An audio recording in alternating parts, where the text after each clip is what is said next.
YouTube के channel युवान सरकार में आपका स्वागत है। आज पुनः सहायक शिक्षा विकास पदाधिकारी से संबंधित महत्वपूर्ण तथ्य जो हिस्ट्री से संबंधित यानी इतिहास से संबंधित हैं को लेकर उपस्थित है। आज हम मध्यकालीन भारतीय इतिहास को प्रारंभ करते हैं, जो सिंध पर भारत का आक्रमण 712 ईस्वी में एवं गुलाम वंश 1206 से 1290 ईस्वी तक का शासनकाल है को लेकर उपस्थित हो रहे हैं। तो चलिए हम प्रारंभ करते हैं मध्यकालीन भारतीय इतिहास। सर्वप्रथम है सिंध पर अरब का आक्रमण 712 ईस्वी।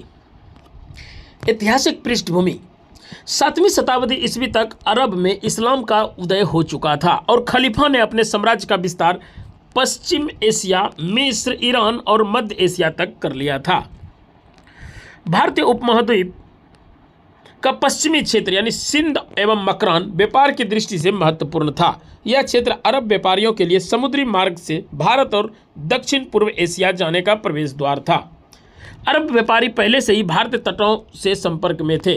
अरबों की दृष्टि में सिंध क्षेत्र सामरिक व आर्थिक रूप से महत्वपूर्ण था। सिंध का भारत पर आक्रमण के कारण। राजनीतिक कारण। उस समय सिंध पर दाहिर नामक ब्राह्मण शासक का शासन था। दाहिर की शक्ति सीमित थी और उसके शत्रु बहुत थे। अरबों को लगा कि यहाँ विजय पाना आसान होगा। दूसरा है आर्थिक कारण।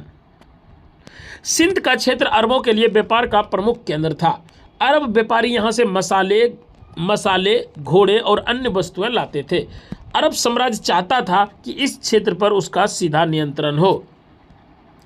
धार्मिक कारण। इस्लाम का विस्तार उस समय खलीफाओं का प्रमुख उद्देश्य था। सिंध के आक्रमण को जिहाद यानी धर्म युद्ध का रूप दिया गया। तत्कालिक कारण। श्रीलंका के राजा ने खलीफा को उपहार स्वरूप स्त्रियां व उपहार भेजे। रास्ते में सिंध के समुद्री डाकुओं ने जहाज को लूट लिया। खलीफा ने सिंध के शासक दाहिर से मदद मांगी, पर दाहिर ने इनकार कर दिया। इसी बहाने अरबों ने सिंध पर आक्रमण का निश्चय किया था। आक्रमण की प्रमुख घटनाएं। अरबों की ओर से इस अभियान का नेतृत्व मोहम्मद बिन कासिम ने किया। मोहम्मद बिन कासिम उमैद खलीफा अल हजाज का भतीजा और सेनापति था। 712 ईस्वी में कासिम ने विशाल सेना के साथ सिंध पर आक्रमण कर दिया। अर्थात हम कह सकते हैं कि भारत पर सिंध का प्रथम आक्रमण 712 ईस्वी में हुआ है, जो मोहम्मद बिन कासिम ने किया है। प्रमुख युद्ध। दीवल का युद्ध। मोहम्मद बिन कासिम ने सबसे पहले दीवल आधुनिक कराची के पास को जीता। वहां के बौद्ध और स्थानीय लोगों ने अरबों का समर्थन किया था। अलोर यानी रावर अरोर का युद्ध।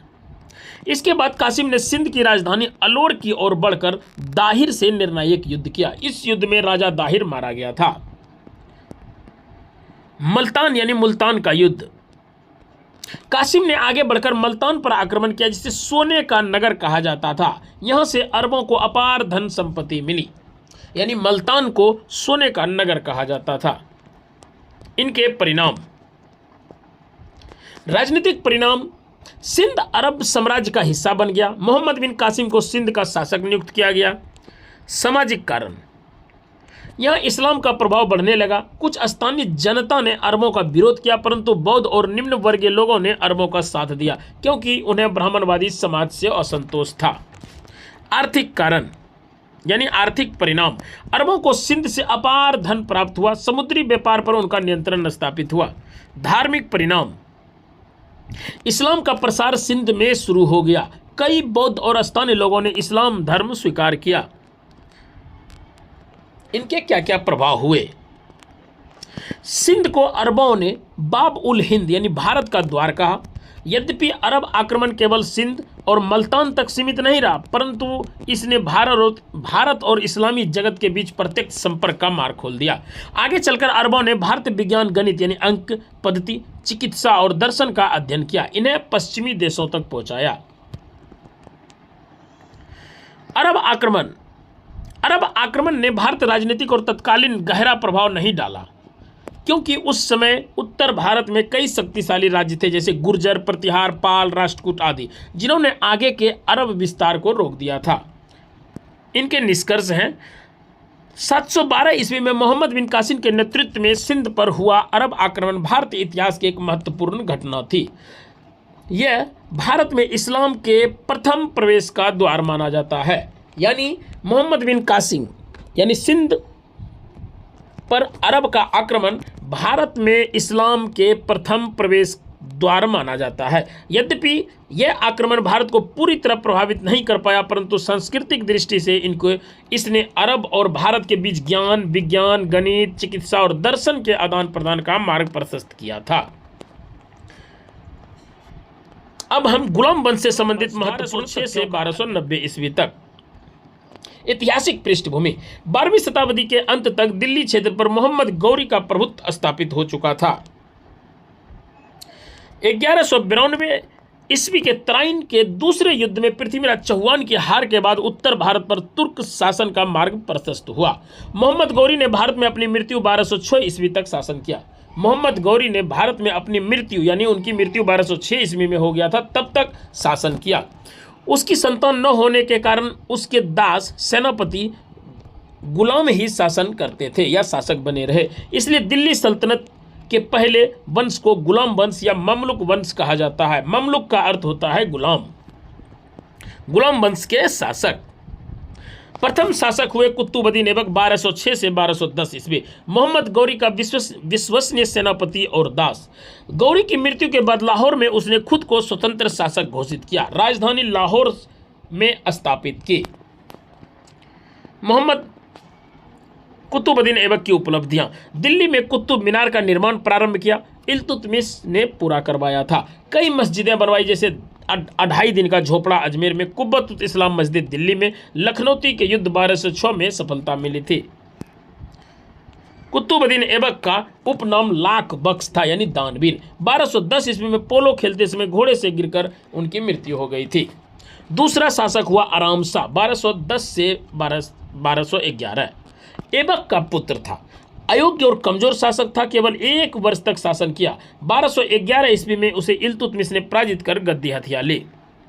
इल्तुतमिश 1211 से 1236 ईस्वी तक गुलाम वंश का सर्वश्रेष्ठ शासक इल्तुतमिश हुआ। राजधानी उन्होंने दिल्ली को बनाया। इनकी उपलब्धियां: मंगोल आक्रमक चंगेज खां 1221 ईस्वी में के समय शांति नीति अपनाई। बुखारा गजनी आदि से भागकर आए खिलजी शरणार्थियों को जगह दिया। टंके, चांदी का सिक्का और जीटल तांबे का सिक्का जारी किया इल्तुतमिश ने। चलीसा नामक तुर्की सरदारों का दल बनाया इल्तुतमिश ने। कुतुब मीनार का निर्माण पूरा करवाया इल्तुतमिश ने। 1299 ईस्वी में खलीफा ने उसे दिल्ली के वैध शासक स्वीकार किया। उनकी मृत्यु 1236 ईस्वी में। इसे गुलाम वंश का वास्तविक संस्थापक माना जाता है, अर्थात इल्तुतमिश को गुलाम वंश का वास्तविक संस्थापक माना जाता है।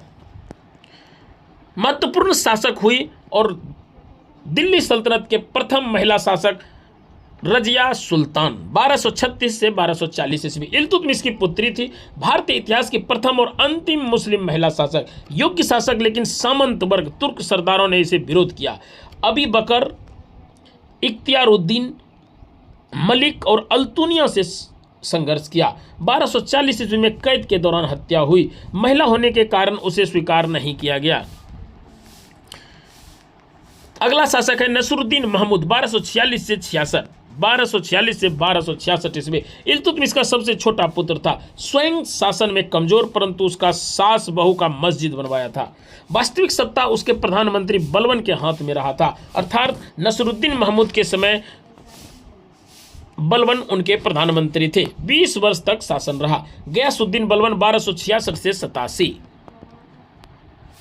नसरुद्दीन मोहम्मद की मृत्यु के बाद गद्दी पर बैठा गयासुद्दीन बलबन, सबसे प्रभावशाली शासक, कठोर और सशक्त शासक।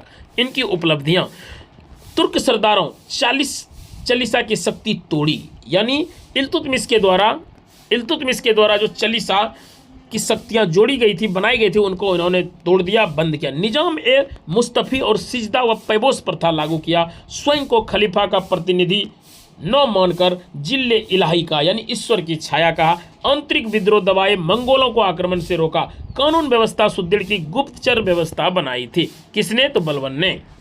बलबन की मृत्यु 1287 ईस्वी में। कैकुबाद 1287 से 1290 ईस्वी, कह सकते हैं गुलाम वंश के अंतिम शासक। बलबन का पोता था, अयोग्य एवं विलासी शासक था। 1290 ईस्वी में खिलजी सरदार जलालुद्दीन खिलजी ने सत्ता छीन ली। इससे गुलाम वंश का अंत और खिलजी वंश का उदय हुआ।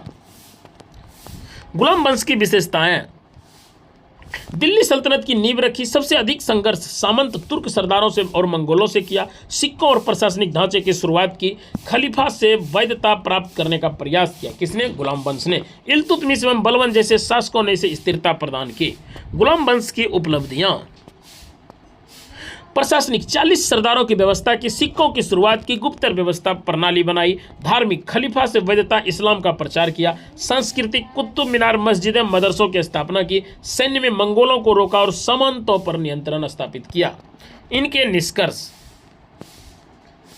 गुलाम वंश ने भारत में मुस्लिम शासक की मजबूत नींव रखी। इल्तुतमिश और बलबन ने दिल्ली सल्तनत को स्थिर और शक्तिशाली बनाया।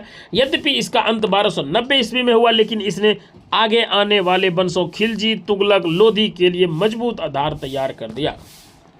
तो यूट्यूब के चैनल युवान सरकार को यहीं हम समाप्त करते हैं। मिलते हैं कल नए और भी तथ्यों के साथ। जैसा कि आपको इतिहास के टाइमलाइन के अनुसार महत्वपूर्ण कंटेंट उपलब्ध कराया जा रहा है। चैनल को लाइक करें, सब्सक्राइब करें और शेयर करें, ताकि आपको आने वाले सहायक शिक्षा विकास पदाधिकारी व सचिवालय सहायक के लिए काफ़ी सारा कंटेंट उपलब्ध करा सकूं। धन्यवाद।